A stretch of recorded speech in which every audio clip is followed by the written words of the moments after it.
So, Willow wants me to talk about Dr. Crane, who is her scarecrow, and my sort of adopted father, I guess.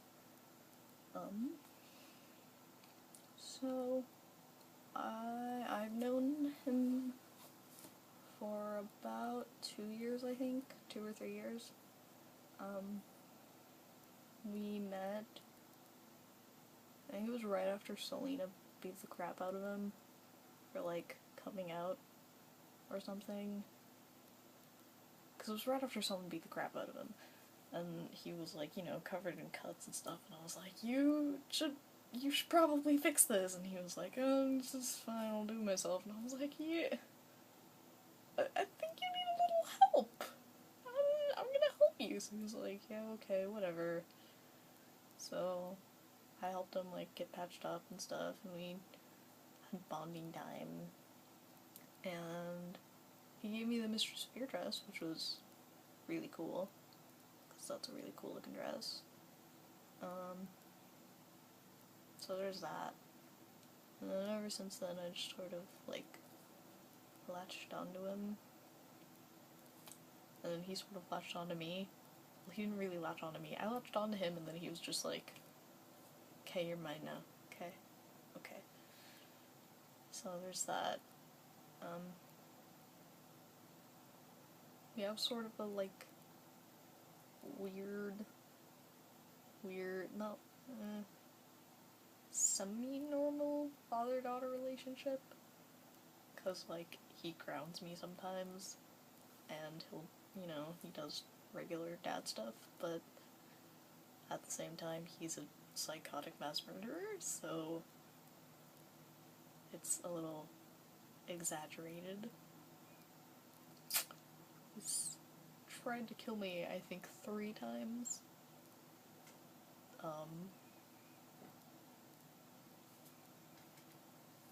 There's that.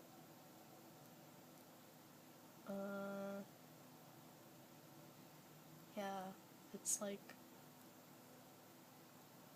I don't want to defend him, but I mean, he's my Dr. Crane, so he's my scarecrow.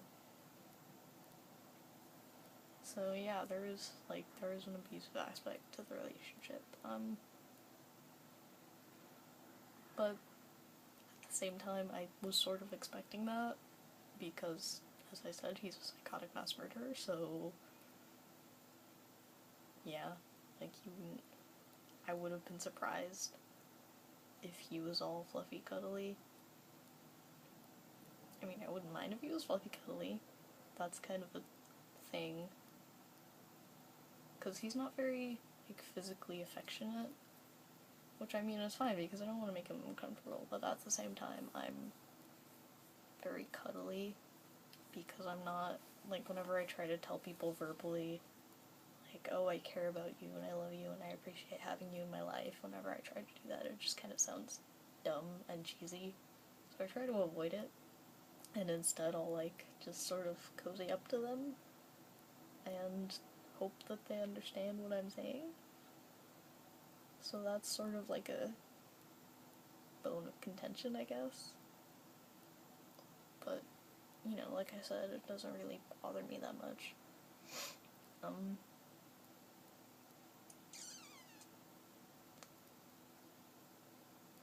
He's very compassionate for a serial killer.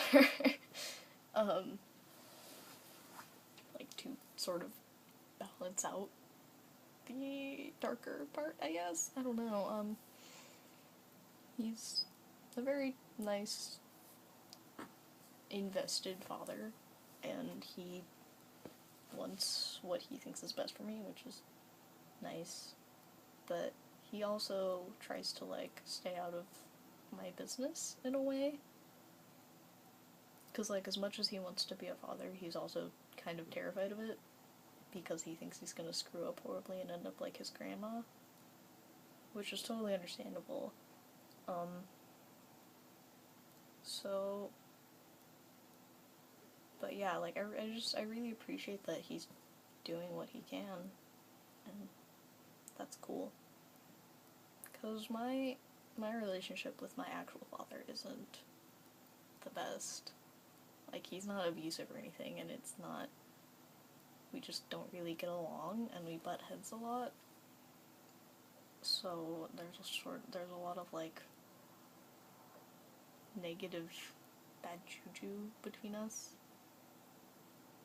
And I try to avoid him as much as I can, because I don't want to end up in a bad mood, and I don't want to upset him, because I know that it makes him unhappy that I kind of act nasty around him, so I just try to avoid him. But Dr. Crane is,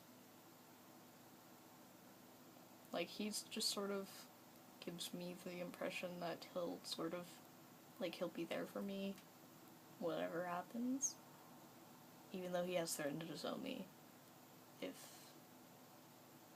think it was like, if I ever talk to a Joker again, he threatened to disown me, which is totally understandable, but, yeah, I think a lot of our fights are because I'm trying to impress him, and then in doing so I will endanger my own life, and then he freaks out because he doesn't want me to be hurt in any way, and so he, you know, he'll freak out, and that's when the abuse happens. So, yeah, I mean, I love him a lot. He's my daddy, so it doesn't really bother me. Like, I'm not trying to justify it, but like I said, I was expecting it to be like that, so, yeah. And it's not like I'm the only one, because he's sort of abusive to everyone to a certain extent.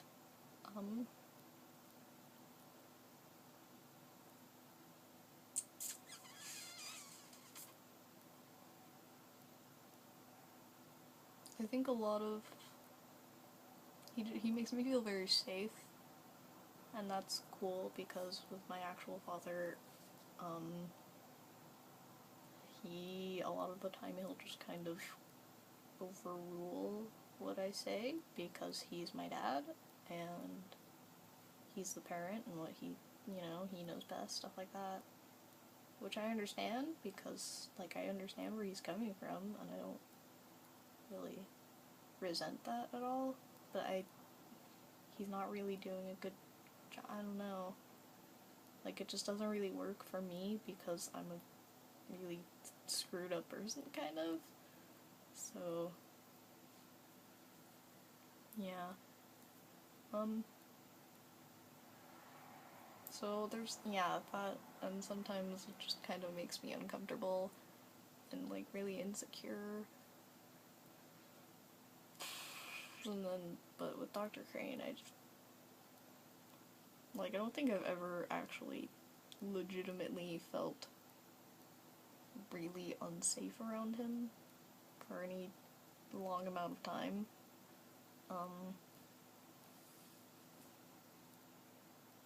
Which is weird, considering he has a death number.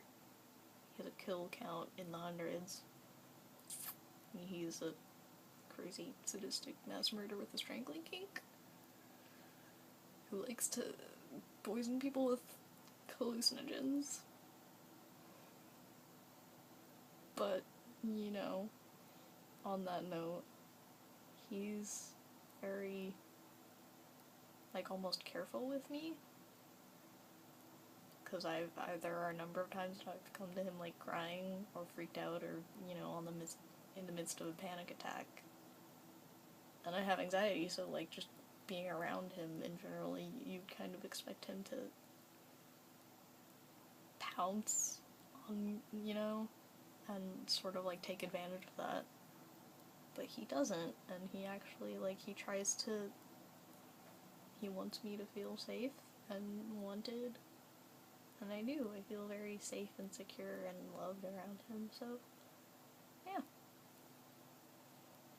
It's not perfect, but I'm happy with it.